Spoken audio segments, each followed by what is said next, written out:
Hello dear students, बेटा आज हम सीखेंगे कि 1 to 100 हम कैसे prime numbers easily and quickly find out कर सकते हैं।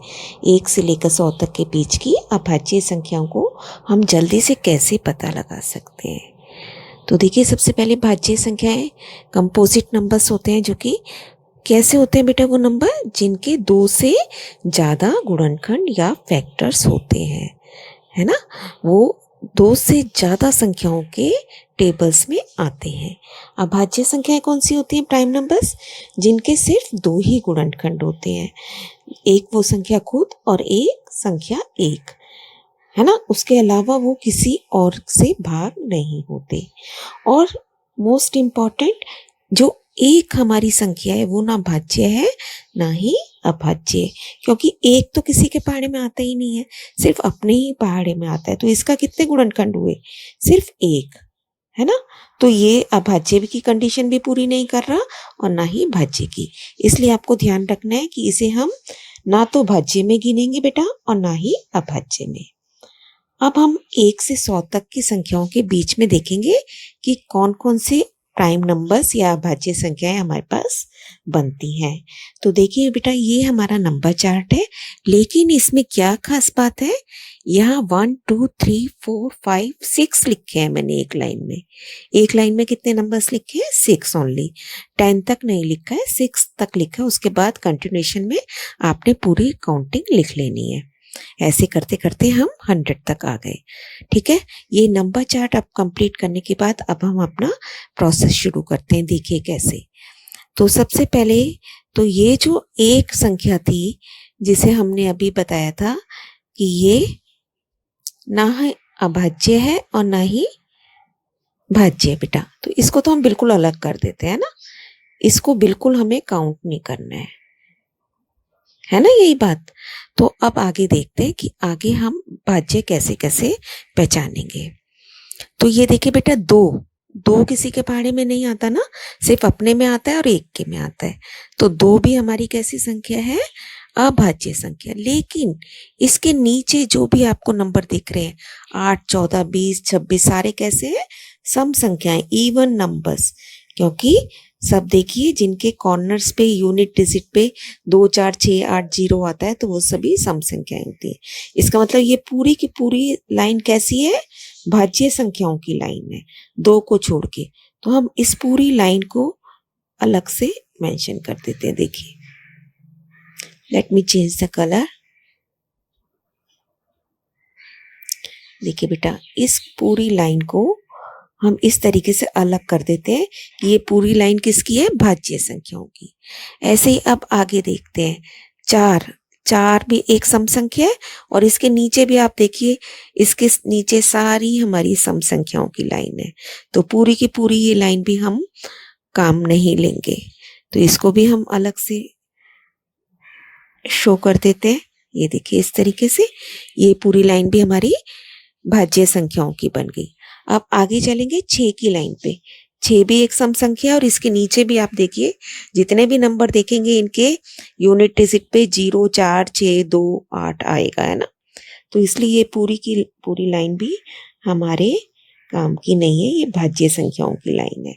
ठीक है बेटा, यहाँ तक हमारा काम होने के बाद अभी हम देख लेते हैं कि कौन कौन से हमारे नंबर्स ऐसे हैं जो कि अभाज्य हमें मिल चुके हैं। उन पे हम एक टिक लगा लेते हैं। देखिए, एक तो 2 आपको मिला अभाज्य, एक 3 मिला, है ना अभी तक। अब आगे चलते हैं, 3 की लाइन चेक करेंगे। 3 की लाइन जब हम चेक करेंगे, देखिए ये 9, ये 1 5 6 2 1 3 बन गया, 2 7 9 3 3 3 की लाइन में बेटा सारे नीचे जो नंबर हैं वो 3 से डिविजिबल है, 3 से भाज्य है। देखिए, आपको पहचान भी इनकी पता है। इनका फटाफट टोटल करके देखेंगे डिजिट्स का। 9 और 3 12 आता है ना 3 के पहाड़े में। 6 और 3 9, 7 और 5 12, 8 और 7 15, 9 और 3 12, 9 और 9 18, 18। तो ये जितने भी नंबर्स हैं सारे के सारे 3 से भाग होने वाले हैं। तो इसका मतलब ये पूरी लाइन भी हमारी भाज्य संख्याओं की लाइन है। तो इसको भी अलग से मेंशन कर देते हैं। देखिए इस तरीके से पहले हमने सम संख्याओं की लाइनें करी और अब हम 3 से भाग होने वाली लाइनें कर देंगे। ठीक है, अब हमारी बची कौन कौन सी लाइन है? देखिए एक लाइन ये बची है चेक करने के लिए और एक लाइन सिर्फ ये बची है। बाकी ये जो 4 लाइंस थी बेटा एकदम हमारे काम की नहीं है, क्योंकि ये चारों की चारों लाइनें भाज्य संख्याओं की लाइनें बन गई हैं। अब हमें देखना कहाँ से है? सिर्फ इन दोनों लाइनों में, सिर्फ इन दोनों लाइंस में से ही हमें हमारे अभाज्य संख्याएं मिलेंगी। तो फटाफट इनको चेक कर लेते हैं। देखिए 7, 13, 19, 25। अब जो हमारा नेक्स्ट नंबर था 5 से भाग होने वाली संख्याओं को हम कट कर देंगे, है ना, क्योंकि वो भाज्य बन जाएंगी। तो अब इन दोनों लाइंस में से ही आप 5 की और 7 के 5 और 7 के भाग होने वाली संख्याओं को कट कर देंगे। देखिए तो सबसे पहले 5 की देखते हैं इस लाइन में।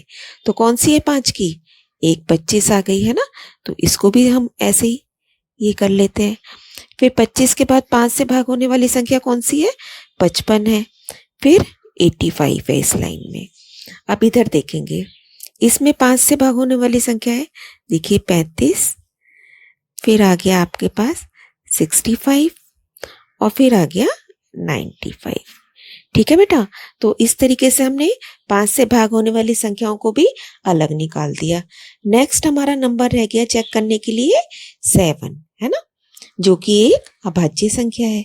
हमें पता है कि 7 किसी और के पहाड़े में नहीं आता। तो अब जो 7 से भाग होने वाली संख्या है, आप देख रहे हो ये लाइन, ये लाइन और ये लाइन, ये तो मुझे बिल्कुल भी चेक नहीं करनी, क्योंकि ये सारी लाइनें भाज्य संख्याओं की। मुझे सिर्फ कौन कौन सी लाइन चेक करनी थी? ये फर्स्ट एंड फिफ्थ। तो फर्स्ट में हम 5 से तो निकाल चुके हैं, 7 के चेक करते हैं कि 7 से भाग होने वाली संख्याएं कौन सी आ रही है इस लाइन में। देखिए 13, 19, 25, 31, 37, 43, 49। तो सबको पता है कि 49 7 से डिविजिबल है, तो इसको भी हम इस तरीके से सर्कल कर देते हैं। उसके बाद आगे देखिए 61, 67, 73, 79, 91। 91 7 से भाग हो जाता है 13 के ऊपर, तो इसलिए ये नंबर भी भाज्य बन गया। ठीक है बेटा, अब आप आ जाइए 5वीं लाइन के ऊपर, इस लाइन पे। तो हमने फिर 7 से चेक करना है आपकी बार। 5, 11, 17, 23, 29, 41, 47, 53, 59, 71, 77। तो 77 को हम करके और इसको सर्कल कर देंगे, है ना। 83, 89 कोई भी नहीं है इसके अलावा। तो बेटा जो भी संख्याएं हमने व्हाइट में सर्कल की हैं, ये हमें कैसी संख्याएं मिल गई हैं? भाज्य संख्याएं। और इनके अलावा जितने भी नंबर्स हमारे छूट गए हैं, है ना, व्हाइट के अलावा, वो सारी संख्याएं हमारी कैसी है? अभाज्य संख्याएं। तो पहली लाइन में कौन कौन सी अभाज्य संख्याएं मिली बेटा? 2, 3, 5, यहाँ लिखते थे 2, 3, 5। सेकंड में देखिए 7 और 11, है ना। फिर देखिए 13 और 17। इस तरीके से 19 और 23 हम पूरा चार्ट बना सकते हैं। फिर आपके पास है इस लाइन में देखिए 29 है सिर्फ। फिर उसके बाद 31 के बाद 37 और 41। इजी हो गया ना आपके लिए भी। देखिए जो जो नंबर वाइट से सर्कल नहीं हुए वे वही हमारी अभाज्य या प्राइम नंबर है। 43, 47। उसके बाद ये देखिए 53, 53 के बाद 59, 59 के बाद देखिए 61 ओनली। फिर 67, 71, देन 73 ओनली। उसके बाद 79, 83, आपको भी पता चल रहा होगा। देन 89 और उसके बाद इस लाइन में देखिए कोई भी नहीं है हमारा अभाज्य संख्या। ये वाइट सर्कल, ये देखिए, है ना। इस तरीके से इस लाइन में कोई भी अभाज्य संख्या नहीं है। तो यहाँ हम क्या लिखेंगे 0, और नीचे वाली लाइन में 97 है, उसको हम यहाँ लिख देंगे। ठीक है ना। तो हमारी 1 से लेकर 100 तक हमें पता चल गया कि कितनी अभाज्य संख्याएं हैं और कहाँ से कहाँ तक में कौन कौन से नंबर अभाज्य है। तो इस तरीके से देखिए बेटा, हमारे पास ये फाइनल चार्ट बन गया इसका। पहली लाइन में आपके पास 2 3 5 यानी कि 3 संख्याएं थी, फिर 2 थी, फिर 2, ऐसे करते करते 1 से लेकर 100 तक के बीच में हमारी कुल 25 संख्याएं ऐसी हैं जो कि अभाज्य है, और साथ ही एक जो नंबर है वो किसी भी उसमें नहीं काउंट होगा, ना भाज्य में ना ही अभाज्य में। तो 25 संख्याएं अभाज्य हो गई बेटा, एक किसी भी उसमें कैटेगरी में नहीं आया, और इसके अलावा जो हमारी बची संख्या है 74 वो भाज्य संख्याएं हैं। आई होप बेटा आपने इसको समझ लिया है और आप इसकी प्रैक्टिस अपने आप करेंगे, जिससे आपको भी फटाफट ये काउंट करना आ जाए। Keep on learning, stay blessed.